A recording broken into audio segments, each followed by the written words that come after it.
From the Toronto Star, I'm Raji Mudder, and this matters.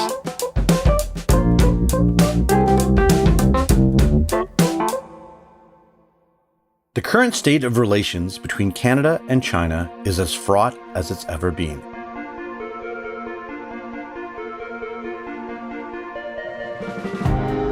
From Menghua Zhou and Huawei to Michael Kovrig and Michael Spavor, two Canadians who have now been imprisoned in China for over 600 days, the tensions between the two nations continue to be ratcheted up by a wide variety of issues, including the new security law in Hong Kong and US President Donald Trump's executive orders to ban TikTok and WeChat. While these are geopolitical issues, they also have ramifications for real people. To discuss these tensions from both of those perspectives, we are joined by Joanna Chu. She is a Vancouver-based journalist covering both Canada-China relations and current affairs for The Star. Previously, she was a correspondent based in China for European media. Joanna, thank you so much for being with us. Thanks for having me. So, Joanna, let's just start off right at the very top. How would you characterize Canada's relationship with China right now? Well, pretty bad, and also kind of in a state where nothing has changed for a long time. Basically, not much has changed since everything changed. Almost 2 years ago now, in December 2018, when Huawei CFO Menghua Zhou was arrested in Vancouver at the behest of U.S. authorities to face extradition, and when shortly after China detained two Canadians, Michael Kovrig and Michael Spavor. What now and shortly then was clear was an act of retaliation to try to get leverage to get Meng released. So since then, it seems like things have been very tense between the two countries, and also contingent on second relationship between US and China and how that has been becoming more and more negative and tense, especially in recent months, where we've seen both countries kicking out journalists and ongoing trade disputes. And Pompeo basically in a speech stopping short of calling on Chinese people to support a regime change in Beijing. So things are getting really, really heated. And the more heated it gets, it seems like the more nervous Canadian authorities get about what that means for us here. There's so many fascinating threads to this right now, and obviously many, many security issues. I want to start with a story that you just wrote that I found fascinating. It was basically about China potentially courting small-time politicians in British Columbia. Can you tell us a little bit about that and why they might be doing this? So this topic is like completely irrespective of recent tensions. So this has been happening, some say, for decades, where the Chinese Communist Party actually has an official department called the United Front Work Department. And its sole job is to try to promote attitudes and ideas and beliefs that are consistent with what the Chinese leadership believes all around the world and across its, what it would call its periphery territory. So places like Hong Kong, Xinjiang, Tibet, Taiwan, those are key areas. And what we've seen is that for a long time, since the 80s and 90s, there's been quite a lot of attention paid to countries around the world where there's a large number of Chinese diaspora. Beijing has always felt very nervous about places where Chinese ethnic people have immigrated to, worrying that pressure from outside, in part because of the influence of these people, might challenge their legitimacy at home.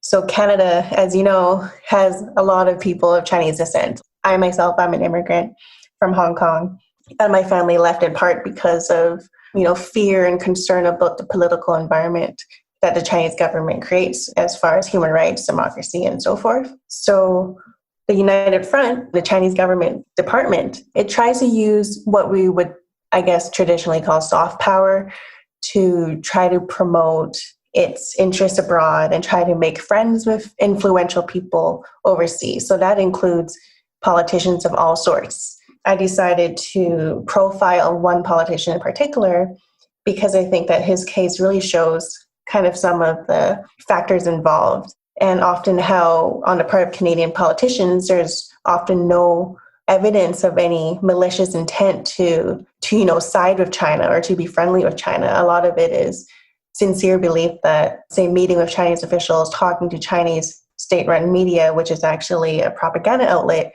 would be beneficial to Canadians.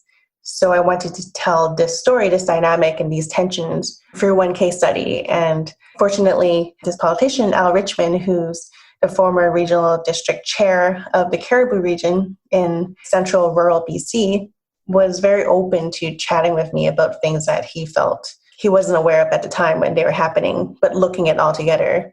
Even he is acknowledging that he would like more training on foreign influence issues when it comes to Canada and China. I think the other big thing that we have to talk about is the situation in Hong Kong and the new security laws there. Can you tell us why people should be concerned about that, even if they don't live there? So why people who have never been to Hong Kong should be worried is that now the Chinese government passed a national security law in Hong Kong that's so vague and sweeping that it applies to anyone outside of Hong Kong that might break its very vaguely worded offenses, such as colluding with foreign forces or just like not threatening national security in Hong Kong. There's already been an arrest warrant by Hong Kong police for an American citizen in the States who has been outspoken in support of the pro-democracy protests in Hong Kong. So this is a law that's unprecedented because it says that they can apply it to anyone. So it's not that right now people are worried that Chinese agents will go around the world and try to pick people up. It's looking like the people I speak with that they're worried about ever returning to Hong Kong, which is really difficult for people like me with family and friends in Hong Kong, or even traveling to countries with an extradition agreement with Hong Kong because they worry that just being there or being on a plane operated by a Hong Kong company like Cathay Pacific would mean that now they would be able to be arrested. So it's quite draconian and very unprecedented how wide-ranging it is. And it's all been, people think it's a response to the very strong pro-democracy movement happening out of Hong Kong for years now, where at some times there'd be 2 million people on the streets. I was in Hong Kong for reporting for The Star last year during the start of some of the latest wave of protests, and just the amount of people on the streets is really just staggering, like something living in Canada where our population is more spread out, I don't think we can even imagine, but it was really quite an uprising in Hong Kong, and I think that made Beijing very nervous, and that led to them pushing the surprise passing of this law despite knowing that it would get a lot of international powers very concerned. What's happening in Hong Kong right now is fascinating, particularly with the arrest of Jimmy Lai and media recently as well. I think the other thing that you've written about that was causing great security tension is Trump's recent order regarding the banning of TikTok and WeChat. What are you hearing about users from this? And really, how do you think this is going to play out? Like I said at the beginning, like the US and China relationship is deteriorating very rapidly. Some people think it's because Trump wants to secure his re-election, and he thinks that with how badly his administration has handled the pandemic, that their best choice is to be very tough on China and to kind of rile up American nationalism in framing Beijing as an enemy in that way. But what's been happening is that actions are not being made just against the state, but also Chinese companies and Chinese individuals, like I mentioned, researchers and students losing their visas. So now, last week, he signed 2 executive orders, one to ban TikTok, one to ban WeChat. With TikTok, you can imagine the response that has gotten because it's so popular, especially among young people, as a social media app. Like, I'm in my 30s and I don't understand it, but for a lot of people, TikTok being banned is this very cataclysmic. At the same time, I wrote a story explaining why the WeChat ban is a bit more complicated, because while TikTok, there's not a body of research showing that there's actual security concerns, that there might be backdoor spying for the Chinese government because of the Chinese owners. For WeChat, there's been, years of research that there's a lot of surveillance and censorship going on in the app. WeChat, if you've never heard of it, is kind of like Facebook, Twitter, Amazon, Lyft, Uber, all rolled up into one app. So when I was living in China, I spent hours every day on the app, and I wasn't particularly devoted to it, but that's just where you live your life. That's where you talk to your colleagues, order a cab, order your lunch, make purchases. So it's like an everything app. So for Chinese people, immigrants who move over to Canada or North America, often it's the only way they can keep in touch with their relatives and friends back home, because on the other side in China, they ban thousands of international websites. So you can't use Facebook or Twitter or Gmail if you're in China without a VPN. So WeChat is kind of like their connection to everyone they know in China. So if the ban goes into effect in about 40 days, people worry that the consequences for both orders will be very complicated. We'll have a lot of unintended consequences and a lot of human consequences too. Like think about all the teenagers using TikTok, all the Chinese people who are already kind of feeling isolated, victims of hate crimes in their communities, not having that connection to their family. So it's really interesting what's happening. But I wrote about how WeChat does have surveillance and censorship apparatuses that work anywhere you use it, including Canada. So I spoke with experts who say that not banning WeChat and TikTok, but regulating digital communication in general in Canada is long overdue. Right now, there's no framework in Canada that sets common standards for companies to provide a level of security and privacy and to not surveil or censor the experience of its users. So that doesn't exist. So despite people thinking that the Trump administration is just lashing out, it is creating some conversations in Canada about whether we could do some extent of that regulation rather than banning.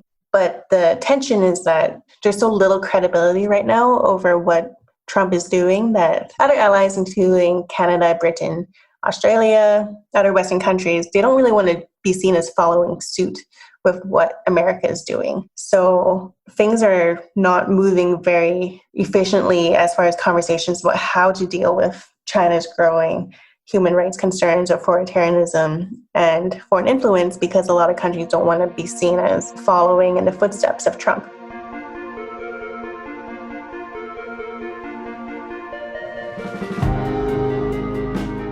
We'll be right back.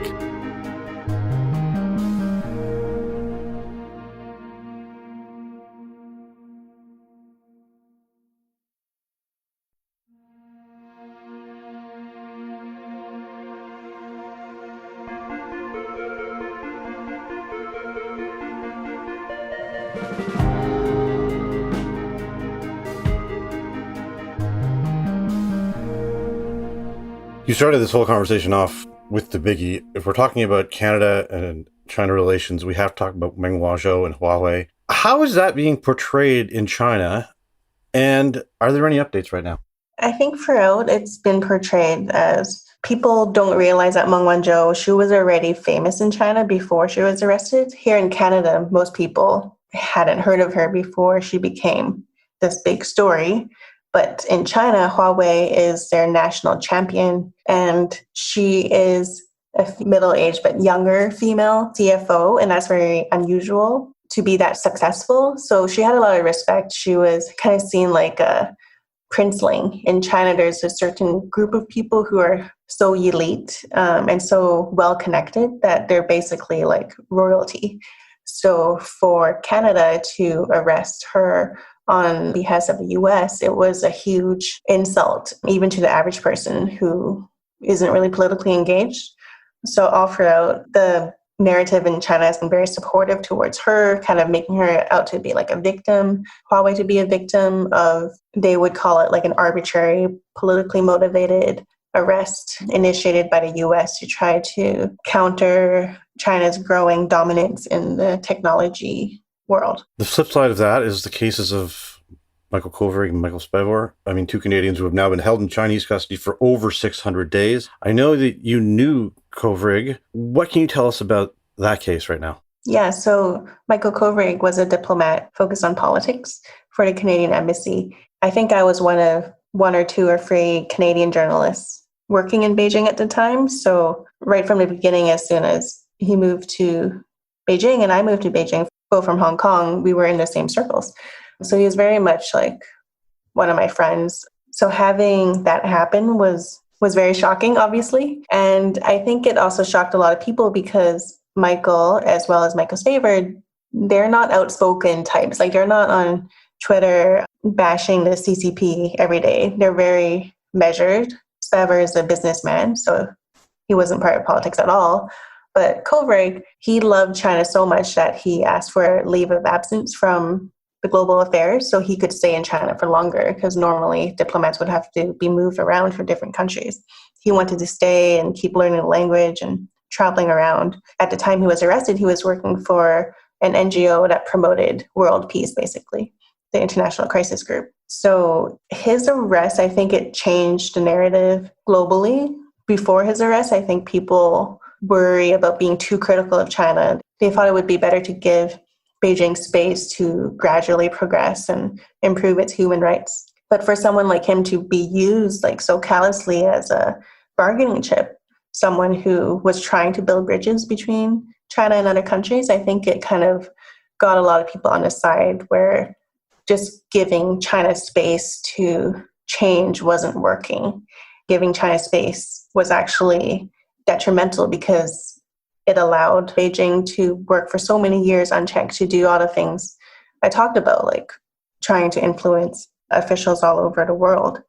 So the conversation has changed for the last, 600 days, which is incredible that they've been in Chinese prisons facing very, trumped up charges. Obviously, that sounds awful, and it looks like there's no resolution in sight. He's been not able to talk with his parents, family members. The only time that I know that he was able to actually speak with someone, it was with his dad once because his father is very ill. So it's hard to imagine like that kind of situation. When you go to prison in Canada, you get visitation, but they've been just basically put in holes and completely isolated from the world and their families. So while all of this is happening, all the changes in the relationship between different countries. So I hope that, Canadians do still think about their cases. Certainly, I think their cases, Ottawa says it's continues to be a major priority for them, but we haven't heard exactly what their strategy is to try to get them out. Some people speculate that the strategy is to not make any decisions when it comes to China. So Canada is the last Five Eyes intelligence sharing country to not make a decision on whether to allow Huawei into our 5G network. So a lot of people think that we're delaying this decision and delaying other, statements and policies when it comes to China because Canada doesn't want to endanger the two Canadians. So it seems like this kind of hostage-taking diplomacy is having an effect on how our government making decisions. So that's very interesting. Obviously, I can't give an opinion on whether that's a right course to take, but it's definitely a very difficult position for Canada to be in, and it's unclear for how much longer the government in Canada can delay any definitive directions when it comes to China policy. Joanna, thank you so much for this. There's so much stuff going on. Last thing I want to ask you is how do you think that Chinese Canadians feel about sort of all of this and all of these tensions and issues? I think it's very complicated. Like I said, there's so much going on, and with the pandemic going on, unfortunately, China does do things that are worth speaking up against. But I think some politicians, clearly, Donald Trump, he likes to conflate Chinese people and the Chinese government, and that has very negative effects on ordinary people, including in Canada. We've seen polls and surveys, like survey after survey in Canada, showing that hate crimes against Asians, Canadians have gone up dramatically during the pandemic, and they're being scapegoated and blamed for creating the virus somehow, even though actually we've seen that most of the cases that arrived in Canada were from other countries like Europe and the US and not from China. Actually, Asian communities across the country have been so careful since the beginning, wearing masks and physically distancing, that Asians might have actually played a role in controlling the outbreak here in Canada. But because of everything going on and the heated political climate and also what Beijing does and the reasonable fear and concern over the Chinese government actions, a lot of normal people are getting caught up in it. So that makes it really difficult for an average Chinese Canadian to kind of wrap their heads around. I think there's a lot of diversity. At the same time, some people see themselves being their targets and they wish that there would be less emphasis on problems of China. They might think it's exaggerated or there's too much focus on it, and it would be better for them if it wasn't such a big news story all the time. And then there are some people with Hong Kong ties who are pro-democracy and they're really concerned about what's happening in their hometown. So they actually want Canadians to talk more about what the Chinese government is doing, even if there's so much racism and xenophobia going on. They think it's worth having these conversations, but having it in a conscientious and careful kind of way. So we're not always conflating Chinese people with the Chinese state. I think there's a lot of scapegoating that goes on, including particularly towards recent immigrants from mainland China who are always stereotyped as people driving Ferraris and corrupt, like all their money's dirty money. And definitely myself, I've seen people lash out at me because of those negative stereotypes. Well, I'm terribly sorry to hear that. I want to thank you so much for this conversation. I'm glad that we are talking about all these issues, and I do hope that there is some movement, particularly in the cases of the two Canadians who are being held. Joanna, I want to thank you so much for your time today and your insight. Yeah, and I'm really glad as a reporter to get a platform like The Star to explore all these issues, writing about both racism and also communities in Canada, as well as China-Canada relations and foreign influence issues. I think covering all of it is very important to give a full picture of what's going on. Well, so do we, and I want to thank you so much. Great, thank you. Joanna Chu is a Vancouver-based reporter for the Toronto Star.